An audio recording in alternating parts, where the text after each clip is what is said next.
ഹുക്മ ജീവൻ നൽകും വചനം. ഹുക്മ ഹുക്മ ജ്ഞാനം നൽകും വചനം. ഹുക്മ ജീവൻ നൽകും വചനം.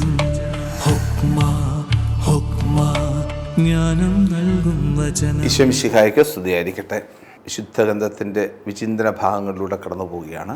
കർത്താവ് നമുക്ക് നൽകുന്ന ആഴമായ ഉൾക്കാഴ്ചകളിലേക്ക് നമ്മൾ ആ ഉൾക്കാഴ്ചകളിലൂടെ നമ്മുടെ ജീവിതത്തെ നവീകരിക്കാനുള്ള ദൈവകൃപയ്ക്ക് വേണ്ടി നമുക്ക് പ്രത്യേകം പ്രാർത്ഥിക്കാം. ദൈവം തിരഞ്ഞെടുത്ത ഒരു ജനമാണ് നമ്മളെന്നും കർത്താവിൻ്റെ അഭിഷേകം നമ്മളിലുണ്ടെന്നും മാമോദീസായിലൂടെ ലഭ്യമായ വരപ്രസാദം ജീവിതത്തിൻ്റെ എല്ലാ മേഖലകളിലും നമ്മളെ സ്വാധീനിക്കുന്നെന്നും പരിശുദ്ധ റൂഹായുടെ ദാനങ്ങളും വരങ്ങളും നമ്മുടെ ദൈനംദിന ജീവിതത്തിൽ എപ്പോഴും ശക്തിയായിട്ട് മാറുന്നതെന്നുമൊക്കെ ഈ കഴിഞ്ഞ ക്ലാസ്സുകളിലൂടെയൊക്കെ വായിക്കുകയും ധ്യാനിക്കുകയും ഒക്കെ ചെയ്തു. അതുകൊണ്ട് ആത്മാവിൻ്റെ ഹിതത്തിനനുസരിച്ച് മുന്നോട്ട് പോകാനുള്ള ദൈവകൃപയ്ക്ക് വേണ്ടി നമുക്ക് പ്രത്യേകം പ്രാർത്ഥിക്കാം. നമുക്ക് തുടർന്ന് വരുന്ന വിശദീകരണങ്ങളിലേക്ക് പ്രവേശിക്കാം. സ്നേഹമുള്ളവരെ, ഇസ്രായേൽ ജനതയുടെ യാത്രയെക്കുറിച്ചുള്ള ഭാഗങ്ങളാണ് നമ്മൾ കണ്ടുകൊണ്ടിരിക്കുക.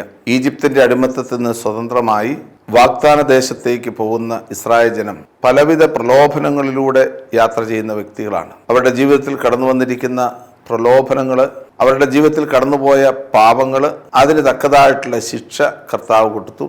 എങ്കിലും അവർ ദൈവത്തിൻ്റെ ജനമാണ് എന്ന് ദൈവം അവരെ പറഞ്ഞു മനസ്സിലാക്കി കൊടുക്കുന്ന ഭാഗമാണ് സംഖ്യയുടെ പുസ്തകത്തിൻ്റെ 22 മുതൽ 24 വരെയുള്ള അധ്യായങ്ങളിലൂടെ നമ്മൾ കണ്ടത്. ബാലാമിൻ്റെ പ്രവചനത്തിലൂടെ തുടർന്ന് വരുന്ന 25-ാമത്തെ അധ്യായം ഈ പ്രവചനങ്ങളിൽ നിന്ന് വ്യത്യസ്തമായ ഒരു അനുഭവമാണ്. പ്രവചനങ്ങളിൽ പറഞ്ഞു ഇസ്രായേൽ ഒരു ശ്രേഷ്ഠ ജനതയാണ്, ഭയങ്കരമായ ശക്തിയുണ്ട്, കരുത്തുണ്ട് എന്നൊക്കെ പറഞ്ഞു. പക്ഷേ ആ കരുത്തോ ആ ശക്തിയോ ഒന്നും ഇസ്രായേലിന്റെ ജീവിതത്തിൽ അവരുടെ ധാർമ്മികതയിൽ തെളിഞ്ഞു വന്നില്ല എന്നതിന്റെ സൂചനയാണ് 25-ാമത്തെ അധ്യായത്തിന്റെ പ്രതിപാദ്യ വിഷയമായിട്ട് നിൽക്കുക. പെയോറിലെ ബാൽ എന്ന് പറയുന്ന ഹെഡിങ്ങോടുകൂടിയാണ് നമ്മൾ ഈ വിശുദ്ധ ഗ്രന്ഥ ഭാഗം മനസ്സിലാക്കുക.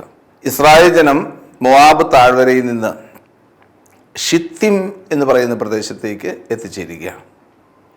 എനിക്ക് തോന്നുന്നത് ഷിത്തിം എന്ന് പറയുന്ന പ്രദേശത്ത് നിന്നാണ് ധാരാളം സമയം അവർ താമസിക്കുക. വിശുദ്ധ ഗ്രന്ഥത്തിൻ്റെ ഭാഗത്ത് നോക്കിക്കഴിഞ്ഞാൽ നിയമാവർത്തന പുസ്തകത്തിൻ്റെ 1-ാമത്തെ അധ്യായവും ആരംഭിക്കുന്നത് ഷിത്തിമിനെ കുറിച്ചാണ്. അതുകൊണ്ട് ഷിത്തിം ഇസ്രായേൽ ജനതയുടെ മതജീവിതത്തിലെ ഏറ്റവും പ്രധാനപ്പെട്ട ഒരു ഭാഗമായിട്ട് മാറുകയാണ്.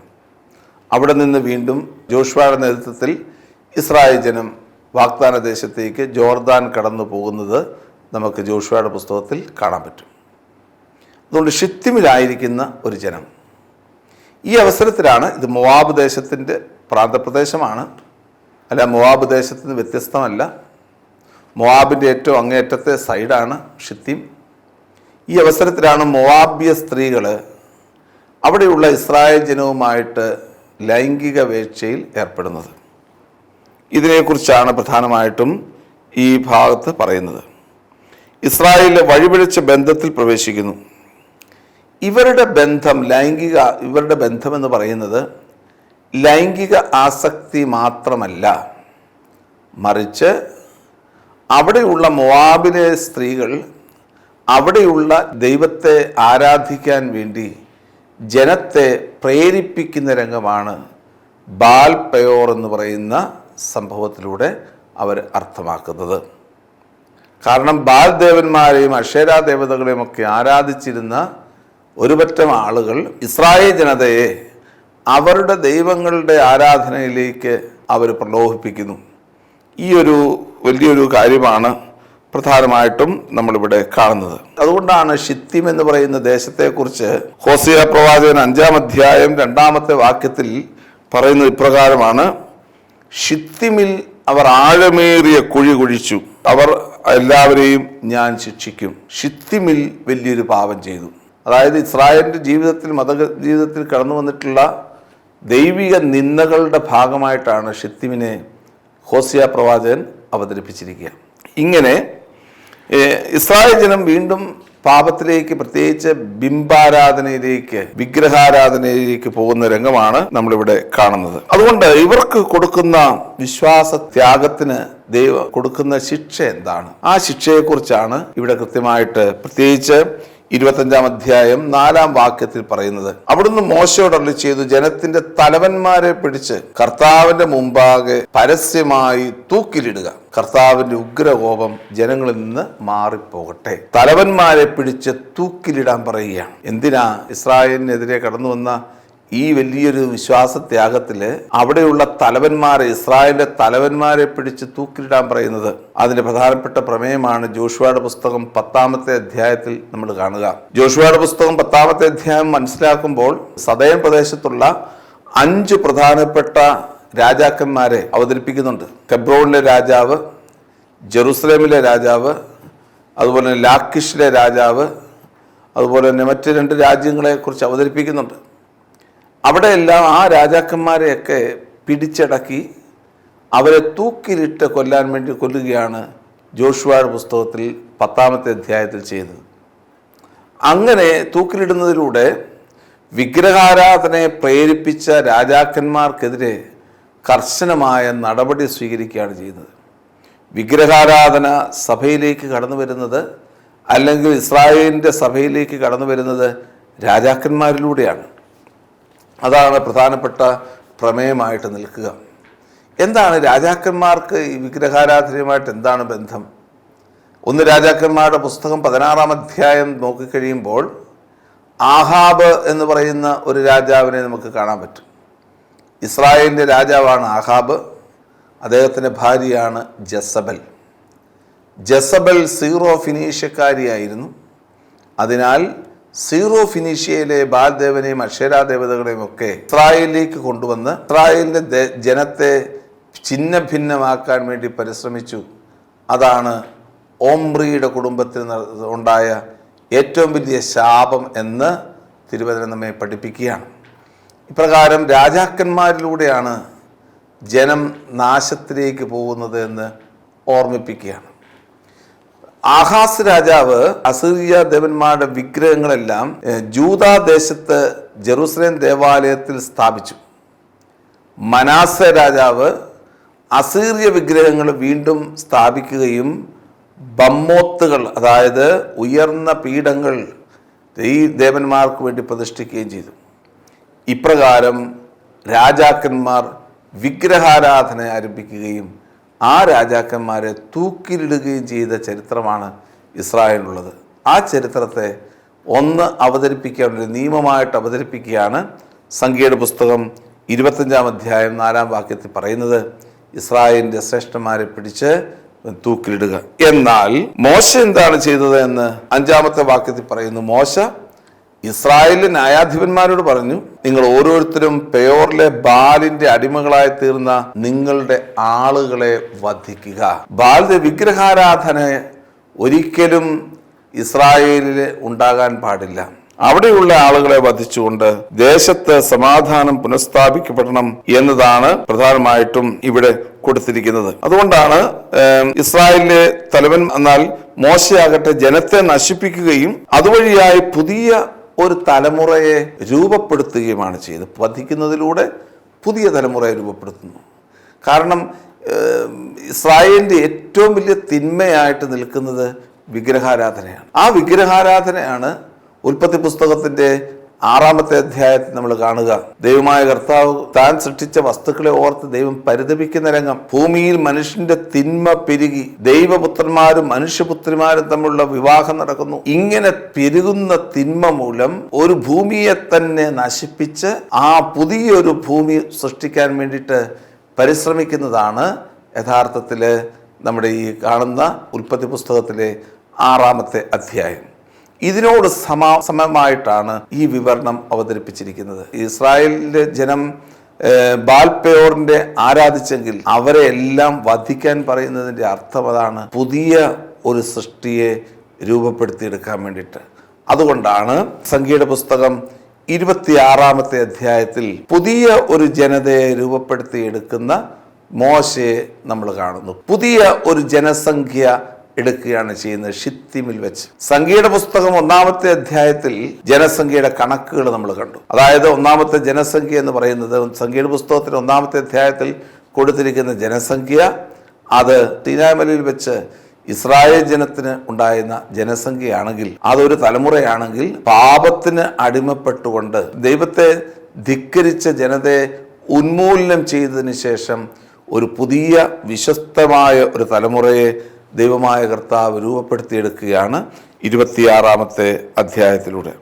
ഈ പുതിയ സമൂഹത്തിന് പുതിയ നിയമസംഹിതകൾ നൽകി ദൈവാരാധനയെ പരിപോഷിപ്പിക്കുന്നതാണ് 28 മുതൽ 30 വരെയുള്ള അധ്യായങ്ങളുടെ പ്രധാനപ്പെട്ട പ്രതിപാദ്യ വിഷയം. അധ്യായങ്ങളെല്ലാം എങ്ങനെയാണ് രൂപപ്പെട്ടിരിക്കുന്നതെന്ന് കൃത്യമായിട്ട് നമുക്കറിയാം. ഒന്നാമതായി, ബാൽപെയോറിന്റെ അനുഭവത്തിലൂടെ ഇസ്രായേൽ ജനം വഴിപിഴച്ചു പോകുന്നു, അതായത് വിഗ്രഹാരാധനയിലേക്ക് പോകുന്നു. വിഗ്രഹാരാധന നടത്തിയ ജനത്തെ മുഴുവനും മോശ തീരുമാനിക്കുക, അവരെ എല്ലാം നശിപ്പിക്കുക, ആരെയും തന്നെ വിട്ടുകൊടുക്കരുത്. എന്നാൽ കർത്താവ് കൽപ്പിച്ചത് ജനത്തിൻ്റെ നേതാക്കന്മാരെ സംഹരിക്കാനാണ്. മോശ അതിനപ്പുറത്തേക്ക് പോയി ജനത്തെ മുഴുവൻ സംഹരിക്കുന്നു. ഉൽപ്പത്തി പുസ്തകത്തിൻ്റെ 6-ാമത്തെ അധ്യായത്തിൽ കൊടുത്തിരിക്കുന്ന ഒരു ജലപ്രളയത്തിന് മുന്നോടിയായിട്ടുള്ള സംഭവങ്ങളും ജലപ്രളയവും ഇതിന് താരതമ്യ പഠനം നടത്താവുന്നതാണ്. അതിനുശേഷം പുതിയൊരു തലമുറ കടന്നു വരുന്നു. ആ പുതിയ തലമുറയെ വിശുദ്ധീകരിക്കുന്നു, ആ പുതിയ തലമുറയുടെ കണക്കെടുക്കുന്നു. സംഖ്യയുടെ 1-ാമത്തെ അധ്യായത്തിലും 26-ാമത്തെ അധ്യായത്തിലും 2 ജനസംഖ്യകളെ കുറിച്ച് പറയുന്നു. 1-ാമത്തെ അധ്യായത്തിൽ പറയുന്ന ജനസംഖ്യ സീനായ് മലയിൽ നിന്ന് ഇറങ്ങി വരുമ്പോഴുള്ള ജനസംഖ്യയാണെങ്കിൽ, 2-ാമത്തെ ജനസംഖ്യ എന്ന് പറയുന്നത് ഈ മോവാബ് ദേശത്തെത്തുന്ന പുതിയ തലമുറയുടെ ജനസംഖ്യയാണ്. അങ്ങനെ പുതിയൊരു ജനസംഖ്യ കടന്നു വരുന്നു. ജനസംഖ്യയ്ക്ക് ശേഷം ഈ പുതിയ ജനതയ്ക്ക് കൊടുക്കുന്ന നിയമസംഹിതകളെ അവതരിപ്പിക്കുന്നു. അതാണ് 28 മുതൽ 30 വരെയുള്ള അധ്യായങ്ങളിലെ വിഷയമെന്ന് പറയുന്നത്. ഈ പുതിയ നിയമസംഹിത എന്താണ്? യഥാർത്ഥ ദൈവാരാധനയോട് ചേർന്ന് നിൽക്കാനുള്ള ഒരു വിളിയാണ് പുതിയ നിയമസംഹിത. ഈ നിയമസംഹിതയിൽ നമ്മൾ കാണുന്ന മറ്റു നിയമങ്ങളിൽ നിന്ന് വ്യത്യസ്തമായ ഒരു നിയമമാണ് കാണുന്നത്. ഈ നിയമസംഹിത പ്രധാനമായിട്ടും ലക്ഷ്യം വയ്ക്കുന്നത് ദൈവാരാധനയാണ്. യഥാർത്ഥ ആരാധന നടത്തുന്നതിലൂടെ മാത്രമേ വിഗ്രഹാരാധനയിൽ നിന്ന് മോചിതമാകാൻ പറ്റുകയുള്ളൂ. ഇത്രയും നാൾ നടത്തിയ വിഗ്രഹാരാധന ആയിരുന്നെങ്കിൽ യഥാർത്ഥ ദൈവാരാധന അത് ആത്മാവിലും സത്യത്തിലുമുള്ള ദൈവാരാധനയാണെന്നും അത് ആഘോഷമാണെന്നും ഓരോ കാഹളം മുഴക്കി കർത്താവിൻ്റെ തിരുനാളുകൾ ആരാധിക്കണമെന്നും പറഞ്ഞ സൂചനയാണ് 28 മുതൽ 30 വരെയുള്ള അധ്യായങ്ങളുടെ വിഷയമായിട്ട് നിൽക്കുന്നത്. ഇതുകൊണ്ട് ഒരു പുതിയ തലമുറയെ കർത്താവ് സൃഷ്ടിക്കുകയാണ്. അതുകൊണ്ടാണ് ഇങ്ങനെ വളർന്നു വരുന്ന ഒരു പുതിയ തലമുറ വളർന്നു വരുന്നു. ഈ പുതിയ തലമുറയ്ക്ക് ഒരു വാഗ്ദാന ദേശത്തേക്ക് പ്രവേശിക്കണമെന്നുണ്ടെങ്കിൽ അതിൽ സർക്കംസിഷൻ നടത്തണം, അല്ലെങ്കിൽ പരിച്ഛേദനം നടത്തണം. ഈ പുതിയ തലമുറയ്ക്ക് പരിച്ഛേദനം നടത്തുന്നത് എവിടെയാണ്? പുതിയ തലമുറയുടെ പരിച്ഛേദനമാണ് ജോഷുവയുടെ പുസ്തകത്തിൻ്റെ 5-ാം അധ്യായം 2 മുതലുള്ള തിരുവചനങ്ങളിൽ നമ്മൾ കാണുക. അതുകൊണ്ട് ഒരു പുതിയ ജനതയെ കർത്താവ് ഒരുക്കി വിശുദ്ധീകരിച്ച് ദൈവിക നിയമങ്ങൾ നൽകി, പുതിയ ദൈവാരാധനയുടെ ഫോമുകൾ നൽകി, ഉത്സവങ്ങളും തിരുനാളുകളും ആഘോഷങ്ങളും അതിൻ്റെ പൂർണ്ണതയിൽ നിർവഹിച്ച് അങ്ങനെ രൂപപ്പെടുത്തിയെടുത്ത ഒരു സമൂഹമാണ് തുടർന്ന് വരുന്ന ഭാഗത്ത് നമ്മൾ കാണുന്നത്. ഇതാണ് പ്രധാനമായിട്ടും നമ്മൾ കാണുന്ന തിരുവചന ഭാഗം. ഇതിൻ്റെ സമാപനത്തിൽ, പ്രത്യേകിച്ച് സംഖ്യയുടെ പുസ്തകത്തിൻ്റെ സമാപനത്തിലൂടെ കടന്നു പോകുമ്പോൾ നമുക്ക് മനസ്സിലാക്കാൻ പറ്റുന്ന 1-2 കാര്യങ്ങൾ 32, 33 അധ്യായങ്ങളിലൂടെയൊക്കെ പോകുമ്പോൾ നമുക്ക് കാണാൻ സാധിക്കുന്നത്, ഈ പുതിയ തലമുറയ്ക്ക് അവകാശങ്ങളും അധികാരങ്ങളും സ്ഥലങ്ങളും കൊടുക്കുന്ന രംഗമാണ് 32, 33 ഒക്കെ അധ്യായങ്ങളിൽ പ്രതിപാദിച്ചിരിക്കുന്നത്. ഈ മോശ ഇസ്രായേൽ ജനവുമായിട്ട് പുതിയൊരു തലമുറയുമായിട്ട് വാഗ്ദാന ദേശത്തേക്ക് ഷിത്തിമിൽ നിന്ന് പോകുമ്പോഴത്തെ സമയത്ത് ഇത് അവർ കാണുന്നു, പുതിയ തലമുറയ്ക്ക് അവകാശം വേണം, സ്ഥലം വേണം. ആ സ്ഥലമാണ് 3 ഗോത്രങ്ങൾ ചോദിക്കുന്നത്. റൂബൻ, ഗാദ്, മനാസയുടെ അർത്ഥഗോത്രം. മനാസയുടെ അർത്ഥഗോത്രത്തിന് മറ്റൊരു പേരൂടെ ഉണ്ട്, മാഹിർ എന്ന് പറയുന്ന പേരുണ്ട്. ഈ 3 പേരും കൂടി മോശയുടെ അടുത്ത് നിന്ന് ചോദിക്കുകയാണ്, മലയോ മോശെ, നീ ഞങ്ങളെ എല്ലാവരെയും മുന്നോട്ട് കൊണ്ടുപോവുകയല്ലേ? ഞങ്ങൾക്ക് ഈ പ്രദേശത്ത് കുറച്ച് സ്ഥലം കിട്ടിക്കഴിഞ്ഞാൽ നന്നായിരുന്നു. കാരണം ഞങ്ങൾക്ക് ഞങ്ങൾക്ക് അവകാശമായിട്ട് ഞങ്ങൾ ചോദിക്കുകയാണ്. ഞങ്ങൾ എന്ത് ചെയ്യണം എന്ന് നീ മാത്രം പറഞ്ഞാൽ മതി. മോശ അവരുടെ ആഗ്രഹം സാധിച്ചെടുത്തു. അവർ പറയുകയാണ്, ശരി, നിങ്ങൾക്ക് 3 പേർക്കും ഇവിടെ 3 സ്ഥലത്ത് സ്ഥലം തരാം. അങ്ങനെ ഏറ്റവും താഴെ ഭാഗത്ത്, സദേൺ ഭാഗത്ത്, ട്രാൻസ് ജോർദാൻ അല്ലെങ്കിൽ ഈ ജോർദാൻ്റെ താഴെ ഭാഗത്ത് ഏദോം എന്ന് പറയുന്ന പ്രദേശത്ത് റൂബൻ എന്ന് പറയുന്ന ഗോത്രത്തിനും, അതുപോലെ തന്നെ അതിന് തൊട്ടു മുകളിൽ മൊവാബിൻ്റെ പകുതി ഭാഗത്ത് ഗാദ് എന്ന് പറയുന്ന ദേശത്തിനും, മാഹീറിന് മൊവാബും അമ്മാനും തമ്മിലുള്ള ഇടയ്ക്കുള്ള സ്ഥലത്തിന് മാഹീർ എന്ന് പറയുന്ന ഗോത്രത്തിനും സ്ഥലങ്ങൾ നൽകി. ഈ 3 ഗോത്രക്കാർക്കും സ്ഥലം നൽകി. 2.5 ട്രൈബ്സ് എന്നാണ് വിശേഷിപ്പിക്കുക. കാരണം മാഹീർ എന്ന് പറയുന്നത് മനാസയുടെ അർത്ഥഗോത്രമാണ്. ഇനി ഈ 3 ഗോത്രക്കാർക്കും അല്ലെങ്കിൽ 2.5 ഗോത്രക്കാർക്കും സ്ഥലം നൽകിയതിന് ശേഷം മോശ ഇവരോട് പറയുന്നൊരു ഭാഗമുണ്ട്. അത് വളരെ പ്രസക്തമാണ്. എന്താണ്? നിങ്ങൾക്ക് ഇവിടെ വന്ന് താമസിക്കാൻ സാധിക്കുന്നത് എപ്പോഴാണ്? നിങ്ങളുടെ സഹോദരന്മാർ വാഗ്ദാന ദേശത്തെത്തി അവിടെ സ്ഥലം കൈക്കലാക്കിയതിന് ശേഷം അവർക്ക് വേണ്ടി നിങ്ങൾ യുദ്ധം ചെയ്ത് അവർക്ക് സ്ഥലം കൊടുത്തതിന് ശേഷം മാത്രമേ നിങ്ങൾക്ക് ഇവിടെ വന്ന് താമസിക്കാനുള്ള അധികാരമുള്ളൂ. വളരെ പ്രസക്തമായിട്ടുള്ള കാര്യം. കാരണം ദൈവം നൽകുന്ന വാഗ്ദാനം സ്വീകരിക്കാൻ വേണ്ടി എല്ലാ ഗോത്രങ്ങളും ഒരുങ്ങിയിരിക്കണം. എല്ലാ ഗോത്രങ്ങളും സജ്ജമായിട്ട് നിന്നുകൊണ്ടാണ് തങ്ങൾക്കെതിരെ വരുന്ന ശത്രുക്കൾക്കെതിരെ പടപൊരുതി പുതിയൊരു തലമുറയെ സൃഷ്ടിച്ച് വാഗ്ദാനത്തിന്റെ ദേശത്തേക്ക് ഇസ്രായേൽ ജനതയെ കൊണ്ടുപോകേണ്ടത്. അതുകൊണ്ട് ഈ ഇസ്രായേൽ ജനത വാഗ്ദാന ദേശത്തേക്ക് എത്തിക്കഴിഞ്ഞതിന് ശേഷം അവരെല്ലാവരും ഒന്നു ചേർന്ന് വാഗ്ദാനദേശം പിടിച്ചെടുക്കി വീതം വെച്ചതിന് ശേഷം ഈ 2.5 ഗോത്രങ്ങൾ തിരികെ തങ്ങളുടെ ദേശത്തേക്ക് എത്തണം. വളരെ മനോഹരമായിട്ട് തന്നെ അവർ പറഞ്ഞു, ഞങ്ങളിതെല്ലാം ചെയ്തു കൊള്ളാം.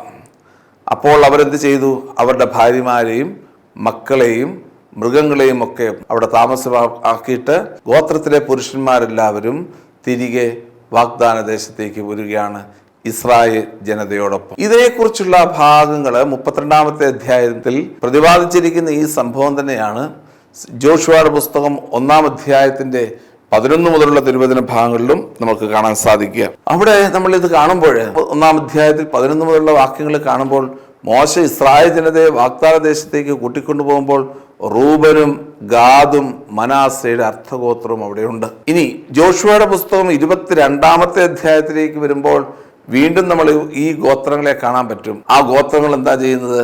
അവർ വാഗ്ദാന ദേശം മറ്റു സഹോദരങ്ങൾക്ക് വേണ്ടി പിടിച്ചടക്കിയതിനു ശേഷം ആ സഹോദരങ്ങൾക്ക് വാഗ്ദാന ദേശത്ത് അർഹമായ സ്ഥാനം ലഭ്യമായി എന്നത് കൺഫേം ചെയ്തതിന് ശേഷം ജോഷുവ അവരെ വിളിച്ചിട്ട് പറയുകയാണ്, നിങ്ങളുടെ ജോലി തീർന്നു, നിങ്ങൾ ഇനി തിരിച്ചു പൊക്കോണം. നിങ്ങളുടെ മോശയോട് ചെയ്ത വാഗ്ദാനം പൂർത്തീകരിക്കപ്പെട്ടു, അതിനാൽ നിങ്ങൾ തിരികെ പോകണം എന്ന് പറഞ്ഞ് അവരെ തിരികെ വിടുന്ന രംഗമാണ് ജോഷുവയുടെ പുസ്തകം 22-ാമത്തെ അധ്യായത്തിൽ നമ്മൾ കാണുക. അതുകൊണ്ട് 32-ാമത്തെ അധ്യായത്തെ സാധാരണയായിട്ട് വിശേഷിപ്പിക്കുന്നത് ആദ്യത്തെ ദേശവിഭജനം എന്നാണ്. ഇനിയും വീണ്ടും 33-ാമത്തെ അധ്യായത്തിൽ നൽകിയിരിക്കുന്ന മറ്റൊരു ഭാഗമാണ് നമുക്കറിയാം. നമ്മൾ നേരത്തെ തന്നെ സൂചിപ്പിച്ചതുപോലെ ഈജിപ്തിൻ്റെ അടിമത്തത്തിൽ നിന്ന് സ്വതന്ത്രമാകുന്ന ഇസ്രായേൽ ജനം എങ്ങനെ എവിടം വരെ എത്തി നിൽക്കുന്നു, ഷിത്തീം എന്ന് പറയുന്ന ദേശം വരെ എത്തി നിൽക്കുന്നു എന്നതിനെക്കുറിച്ചുള്ള ഒരു സംക്ഷിപ്ത വിവരണമാണ് 33-ാമത്തെ അധ്യായത്തിൻ്റെ കണ്ടന്റായിട്ട് നിൽക്കുന്നത്. അത് ഗോഷൻ എന്ന് പറയുന്ന ദേശത്ത് ആരംഭിക്കുന്നു, അല്ലെങ്കിൽ റാംസസ് എന്ന് പറയുന്ന ദേശത്ത് നിന്ന് ആരംഭിച്ചു. സുക്കോത്തിൽ പാളയമടിച്ചു. അതിനുശേഷം ഷൂർ എന്ന മരുഭൂമിയിലൂടെ കടന്നു വന്ന് ഏത്താമിലെത്തി. ഏത്താമെന്ന് ബാൽസഫോന് കിഴക്കുള്ള പി ഹഹീറോത്തിന് നേരെ യാത്ര തിരിച്ചു. മിഗ്ദോലിന് മുമ്പിൽ പാളയമടിച്ചു. കടലിന് നടുവിലൂടെ യാത്ര ചെയ്തു. ഏത്താം മരുഭൂമിയിലൂടെ 3 ദിവസം യാത്ര ചെയ്തു. മാറായിലെത്തി. ഏലിമിലെത്തി. ഏലിമിൽ നിന്ന് വീണ്ടും യാത്ര പുറപ്പെട്ട് ചെങ്കടലിനരികെ പാളയമടിച്ചു. സീൻ മരുഭൂമിയിലെത്തി. അവിടെ നിന്ന് റഫിദീമിലെത്തി. റഫിദീമിൽ നിന്ന് സീനാമലയിലെത്തി. സീനായ് മലയിൽ നിന്ന് കിബ്രോത്ത് ഹത്താവായിലെത്തി. ഹസേറോത്തിലെത്തി. റിത്മായിലെത്തി. അതുപോലെ തന്നെ ലിബ്നായിലെത്തി. അതിനുശേഷം കാദേശിലെത്തി. കാദേശിൽ നിന്ന് നേരെ ഏദോമിലെത്തി. ഏദോമിൽ നിന്ന് മൊവാബിലെത്തി. മൊവാബിൽ നിന്ന് ഷിത്തിമിലെത്തി. ഇത്രയുമുള്ള പ്രദേശങ്ങളെക്കുറിച്ചുള്ള ഡീറ്റെയിൽഡ് ആയിട്ടുള്ള ഡിസ്ക്രിപ്ഷനാണ് 33-ാമത്തെ അധ്യായത്തിൽ രേഖപ്പെടുത്തിയിരിക്കുക. ഇത് എന്തിനു വേണ്ടിയിട്ടാണ് ഈ 33-ാമത്തെ അധ്യായം ഇത് രേഖപ്പെടുത്തിയിരിക്കുന്നത്? ഇസ്രായേൽ ജനത്തിൻ്റെ ഒരു നവീകരണത്തിന് വേണ്ടിയാണ്. പുതിയ തലമുറ ഇത് മനസ്സിലാക്കണം. ദൈവം എങ്ങനെയാണ് ഇസ്രായേലിനെ ഇവിടം വരെ കൊണ്ടുവന്ന് എത്തിച്ചത്. പുതിയ തലമുറയാണിത്. ഒരു പുതിയ തലമുറ ഉണ്ടാകുമ്പോൾ ആ പുതിയ തലമുറയ്ക്ക് നിയമങ്ങൾ മാത്രമല്ല വേണ്ടത്, ആചാരാനുഷ്ഠാനങ്ങൾ മാത്രമല്ല വേണ്ടത്, അവർക്ക് പുതിയ ദേശം മാത്രമല്ല വേണ്ടത്, എപ്രകാരം ഈ ദേശത്ത് അവരെവിടെ എത്തി എന്നുള്ളതിനെക്കുറിച്ചുള്ള സൂചനകളാണ് വേണ്ടത്. അതുകൊണ്ട് നമുക്കും ഈ നമ്മുടെ ജീവിതയാത്രയിൽ പഴയതിലേക്കൊന്ന് കടന്നു പോകുന്നത് നല്ലതാണ്. നമ്മളെ ഇന്നോളം നടത്തിയ കർത്താവിൻ്റെ വഴികളെക്കുറിച്ച് ഒന്ന് ചിന്തിക്കുന്നത് ഈ തരുണത്തിൽ നല്ലതായിരിക്കും. നമ്മളുടെ ജനനം മുതൽ മാത്രമല്ല, ജനനത്തിനപ്പുറത്ത് ദൈവമായ കർത്താവ് നമ്മുടെ മാതാപിതാക്കളെ സൃഷ്ടിക്കുന്നതിലൂടെ, നമ്മുടെ കുടുംബങ്ങൾക്ക് രൂപങ്ങൾ നൽകുന്നതിലൂടെ ഇന്നോളം കർത്താവ് നടത്തിയ വഴികളെ ഓർത്ത് ധ്യാനിക്കുമ്പോഴാണ് പുതിയ ഒരു ജനതയുടെ അനുഭവത്തിലേക്ക്, വിശ്വാസത്തിൻ്റെ അനുഭവത്തിലേക്ക് നമ്മൾ കടന്നു വരിക. നമ്മുടെ വഴികളിൽ ഓരോന്നിലും കർത്താവിൻ്റെ സാന്നിധ്യം ഉണ്ടായിരുന്നു. ആ സാന്നിധ്യത്തിന് മുമ്പിലാണ് നമ്മൾ നിൽക്കുന്നത്. അതാണ് നമ്മുടെ പ്രാർത്ഥന, അതാണ് പരിശുദ്ധ കുർബാന. ദൈവത്തിൻ്റെ മുമ്പിൽ നമ്മൾ നിൽക്കുമ്പോൾ ദൈവമായ കർത്താവ് നമുക്ക് നൽകുന്ന സ്നേഹത്തിൻ്റെ, അല്ലെങ്കിൽ പഴയ ജീവിത സാഹചര്യത്തിലൂടെ കടന്നു രക്ഷാകരമായിട്ടുള്ള അനുഭവത്തിൻ്റെ ഒരു പുനരവതരണമാണ് നമ്മളുടെ ജീവിതം. ആ ജീവിതത്തെ ഈ വിശുദ്ധ കുർബാനയാവുന്ന അനുഭവത്തിലൂടെ കടന്നു വന്ന് ആ ജീവിതത്തിൽ ദൈവത്തെ മഹത്വപ്പെടുത്താനുള്ള ദൈവകൃപയ്ക്ക് വേണ്ടി നമുക്ക് പ്രാർത്ഥിക്കാം. ആമേൻ. ജീവൻ നൽകും വചനം, ജ്ഞാനം നൽകും വചനം.